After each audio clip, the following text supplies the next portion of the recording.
Hello, I'm Mr. Ogre, and this is my complete guide to Algeth'ar Academy. This will not cover routing as that changes from week to week and changes based on what classes you have available. At the start of the dungeon you will have access to 5 different buffs, them being 5% crit, 5% haste, 8 mastery, 10% increased healing taken, and 5% increased versatility. The first trash mob is the Corruptive Mana Fiend. This has an ability called Mana Void. This is a circle around a random player that will remove mana from anyone caught inside it. Its other ability, Surge, is a single target hit that can be interrupted. Next we have the Spellbound Scepter. This will cast Mystic Blast. This is a high priority interrupt as allowing it to go through will cause massive group wide damage. As we head towards Vexamus, we will find Arcane Ravagers. These are the larger worms. They have 2 abilities, the first being Vicious Ambush, which should be stepped out of the group to ensure people aren't hit. The next is Rift Breath. This is a frontal towards the tank and can be sidestepped. The smaller worms in these packs are called Arcane Foragers. They have one ability called Vicious Lunge. They just charge at a random target that deals moderate damage. Once inside the Vexamus arena, you will continue to fight spellbound weaponry, along with a new mob called Unruly Textbook. It has a single cast of Monotonous Lecture. This is an 8-second sleep that can be dispelled or interrupted.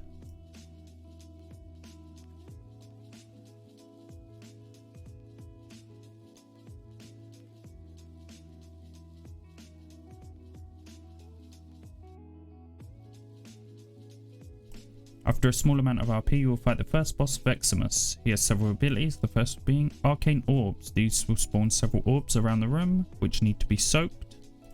They leave behind a damage increase and therefore should only soak one at a time. If you soak one early, this allows you to soak the second one without using a Dispel or immunity. His next ability is Arcane Expulsion. This is a cone towards the tank. It cannot be sidestepped. He will place mana bombs on several players within the group. These are a large circle and will leave behind a void zone when the debuff expires. His final ability, Arcane Fissures, will cause everyone in the group to receive a knockback and spawn swirls under their feet. You need to keep moving and make sure you don't run over anybody.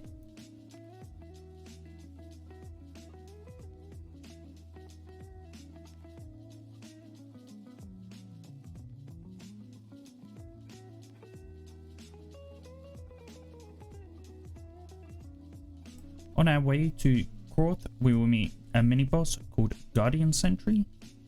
He has 3 abilities, Storm Slash, this is heavy tank damage.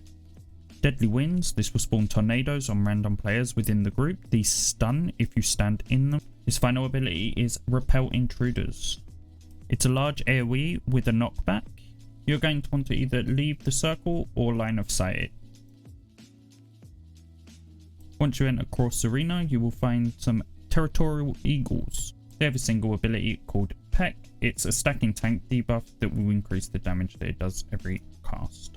We will get waves of enemies that dive bomb. This includes Alpha Eagles. These have an ability called Call of the Flock. This is interruptible and will place an enrage on all eagles. They also have a target frontal called Gust. This is a knockback and should be avoided.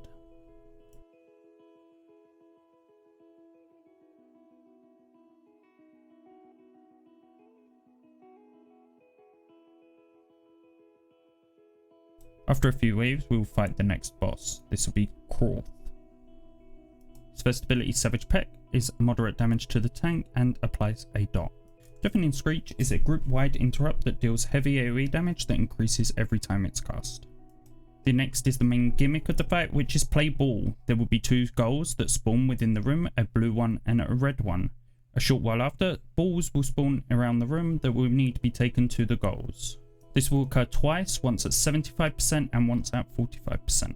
If you use 3 balls in the fire goal, you will trigger a firestorm. This will cause the boss to be stunned and take 75% increased damage, but will cause fire swirls to spawn around the room that will deal damage and stun you.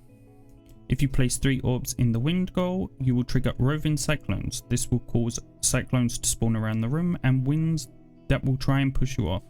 Will also spawn orbs around the room that will make you immune to the winds and grant you 45% haste. His final ability, Overpowering Gust, is a frontal cone towards a random target that will knock you back.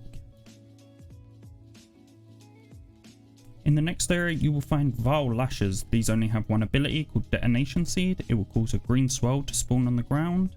If this is not dodged, it will cause a lot of damage and a 5-second disorientate. Within this area you also find Aggravated Skitterflies roaming about. These have two abilities, first of which is Agitation. This is an uninterruptible cast that will cause them to become enraged. This can be soothed. Its second ability is Darting Sting. This is very high damage on random targets.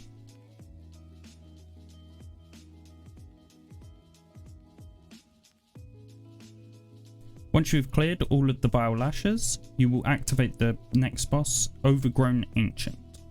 His first ability is Bark Breaker. This is a very heavy hit on the tank. His next ability, Germinate, will cause brown swirls to spawn underneath every player in the group and leave behind dormant adds.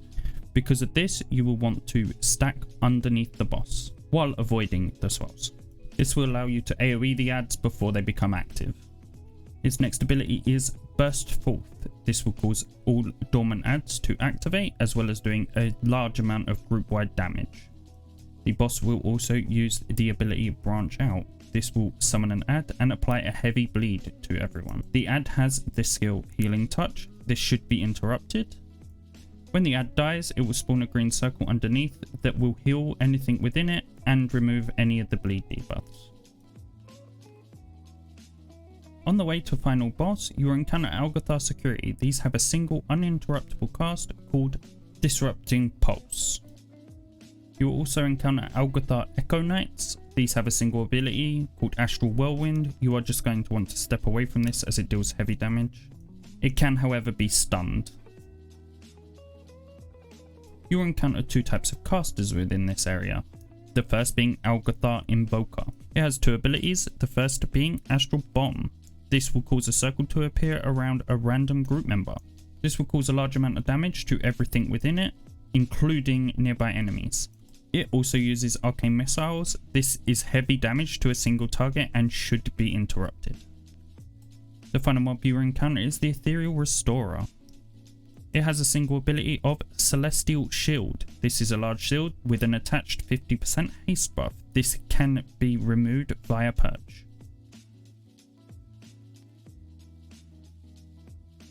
The final boss of Algeth'ar Academy is Echo of Doragosa. Taking any non-melee damage in this fight will cause you to gain a stack of Overwhelming Power. This is a stacking 5% damage increase. However, when you reach 3 stacks, it will be removed and an Arcane Rift will spawn at your location. Arcane Rifts will spawn uncontrolled energies from them. These need to be avoided. She uses Astral Breath, which is a frontal cone aimed at a random player. Make sure you sidestep it. At 100 energy, she will cast Power Vacuum, pull everyone in. You just need to make sure that you run out and not get hit by the circle. She will target random people with the Arcane Missiles. These need to be healed through. She will also target a random person with Energy Bomb. This just needs to make sure that you don't stand on other people with it. Thanks for watching, and if this was helpful, please like, comment and subscribe.